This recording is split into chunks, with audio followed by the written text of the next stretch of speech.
Hey, this is Steve Halleck of TikToking.com with a little bonus video today. Subscribe to the channel, comment if you want. Definitely check me out on Instagram. I'm at Steve Halleck, SteveHallock. And today I'm going to go over the two original foundation pieces of two of my favorite brands, URWERK and MB&F. So if you know kind of contemporary horology at all, you definitely know these brands, and their fates have been very much intertwined. URWERK started with this piece here in 1997. They presented this at Basel, and the piece was all handmade, no CNC machines yet, and it was out of this world crazy. I mean, 97 is way before its time for something like this. It definitely caught some people's eyes, and one of those people was Max Bucer, who a couple years later, after seeing the 103 from URWERK, approached Felix and asked them to make Opus 5 for Harry Winston, which was the company he was running at the time. And Opus 5 was probably the most successful Opus piece and really put URWERK and Max and contemporary horology on the map. So this is the foundational URWERK piece, the 102.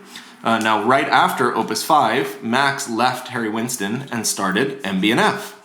And his first piece was the HM1, and this is that HM1. So I've done another review video of HM1, so you can see all the details there. But the idea with this was having two worlds colliding, Max and the friends, and they're meeting in a central heartbeat. And that central heartbeat is a central tourbillon. This was the limited edition piece in titanium that they made 10 pieces of, and I think it's the coolest version, personally. It's got this sapphire dial, whereas the original one had a full dial plate, and definitely wasn't quite as cool for my money. But you can see a lot changed between 1997 and 2005 when the HM1s were first started circulating.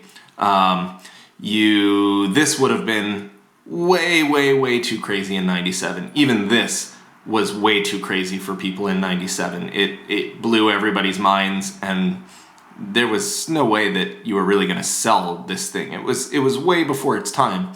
And then by the time this came around, it was still shocking, but the market for contemporary horology had really matured a lot, and people at least understood what it was.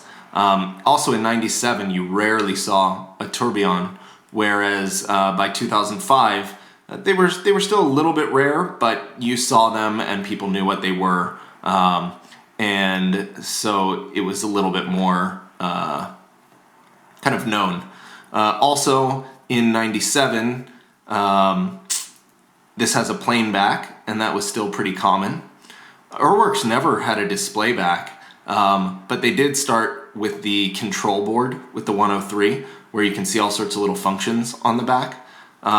Definitely by 2005, it was pretty uncommon to have a plain back, and you can see in the HM1, it has a display back with this absolutely just drop-dead gorgeous movement that's got 4 winding barrels, an off-center automatic rotor, and it's just a pretty amazing piece of tech, as you can see in my HM1 video. So let me make sure the focus is in. Anyway, I just wanted to make a video of these two since it's almost impossible to ever see these in person. I mean, these, a handful are around. They're in private collections. They probably mostly went to friends and family of Felix and Martin, I would guess.